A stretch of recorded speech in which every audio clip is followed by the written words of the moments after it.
तो जुंजीतो कलेक्शन की एक और डार्क और हॉरिफाइंग मांगा की स्टोरी को आज हम कवर करेंगे, जिसका नाम है the liminal zone. Dark dark dark, let's start. तो कहानी की शुरुआत में हमें एक कपल दिखाया जाता है, जिनकी शादी से पहले वो लोग ट्रैवलिंग के लिए टोहोकू आए थे, और उनमें से लड़के का नाम यूजिरो और लड़की का नाम माको था। जब ये लोग कुछ करने ही जा रहे थे, तभी उन लोगों को रोने की आवाज आती है, पर बच्चे की नहीं। वो लोग आवाज का पीछे करते करते एक फ्यूनरल में आ जाते हैं, जिनमें एक औरत बहुत जोर जोर से रो रही थी। ट्रेवलर्स को देखकर एक बंदा बोलता है कि ये लड़की को फ्यूनरल के लिए बुलाया जाता है, जो कि डेथ को एक सर्विस देता है। असल में ये रियल में रो रही थी। उसे देखकर माको भी रोने लगती है, और उसके बाद कपल्स बाहर आके जमीन पे बैठ जाते, और वो रोने वाली लड़की रोते रोते बाहर आ रही थी। वो अचानक से माको की तरफ देखती है, और उसी वक्त से माँ को अलग ही हरकत करती है। वो कपल ट्रिप से वो जब वापस आते हैं, तब भी माँ को रोए ही जा रही थी, वो भी बेवजह, और वो रोने वाली लड़की एक घटना में बदल जाती है। उसी दिन से कपल के बीच कुछ बन नहीं रहा था, एंड इवन इंगेजमेंट भी पोस्टपोन्ड हो जाता है। दूसरे दिन हमें पता चलता है कि माको ने रोते रोते बिस्तर को गीला कर दिया था। वो लोग हॉस्पिटल भी जाते हैं, पर उन्हें कुछ पता नहीं लगता।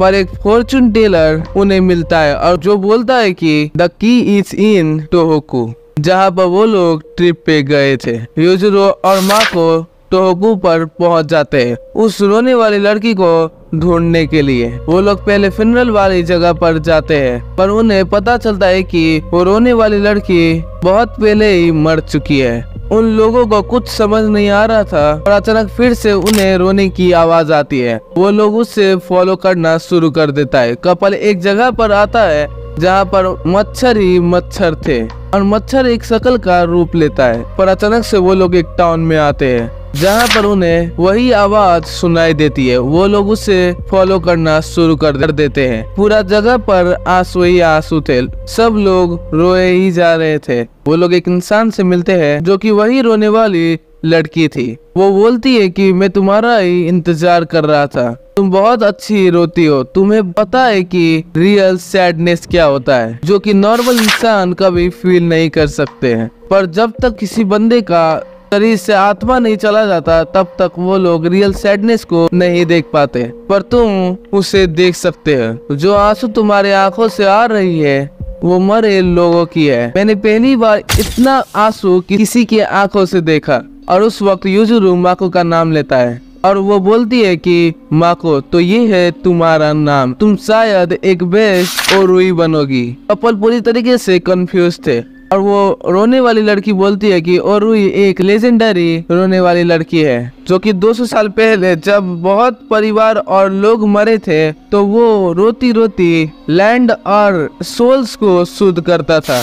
और उसके बाद वो रोने वाली लड़की कपल्स को ओरुई की लास्ट पीस पर ले जा रही थी, जो कि बहुत ही ज्यादा क्रीपी लग रहा था। वो 200 साल से रोए ही जा रही थी, इवन दो वो मरने के बाद भी रोना बंद नहीं करती, और धीरे धीरे उसका शरीर सड़ने लगता है। पर अभी भी बहुत लोगों को मुक्ति पाना बाकी है। और जो मच्छर हमें दिखाया गया था, असल में वो मच्छर नहीं बल्कि सोल थे। और वो रोने वाली लड़की माको को बोलती है कि प्लीज तुम हमारे साथ रो, और वो लोग रोना शुरू कर देते हैं। एंड फाइनली ओरुई की आंखों से आंसू आना शुरू हो जाता है, और सबकी आंखों से बहुत ज्यादा ही आंसू आ रहे थे, और रोते रोते ओरुई का मुंह फटने लगता है। सब सोल को मुक्ति मिल रही थी, और यूजिरो को डर लग रहा था, और वो माको को लेकर जाने की कोशिश करती है। पर माको बोलती है कि मैं वीपिंग वुमेन बनूंगी, और ओरुई की बॉडी रोते रोते फट जाती है। और उसके बाद सभी लोग माको को नेक्स्ट रोने वाली लड़की बनाना चाहते थे,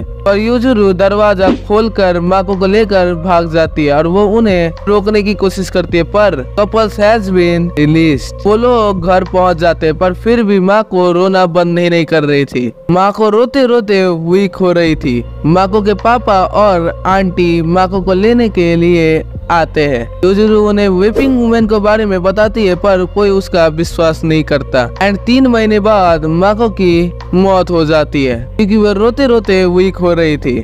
यूजुरू माको की डेथ सेरेमनी को अटेंड करता है, जहाँ पर माको के पापा को सब समझ में आ जाता है कि यूजुरू ने माको को नहीं रुलाया था, क्योंकि मरने के बाद भी माको रो ही जा रही थी। पर अचानक से सारे रोने वाली लड़की आ जाती है और वो लोग रोना शुरू कर देती है। कैस्केट में पूरी तरीके से आंसू ही आंसू आ रहे थे एंड एट लास्ट माको निकल कर रोने लगती है। सभी उसे देखकर भाग जाते हैं और उसके बाद से माको पूरी तरीके से डिसअपियर हो जाती है। किसी को नहीं पता कि माको जिंदा भी है या नहीं। यूजुरू बहुत बार टोका भी जाता है, पर वो जगह यूजुरू को कभी मिलता ही नहीं। मानो वो जगह कभी भी एग्जिस्ट ही नहीं करता था। तो आज के लिए बस इतना ही रखते हैं।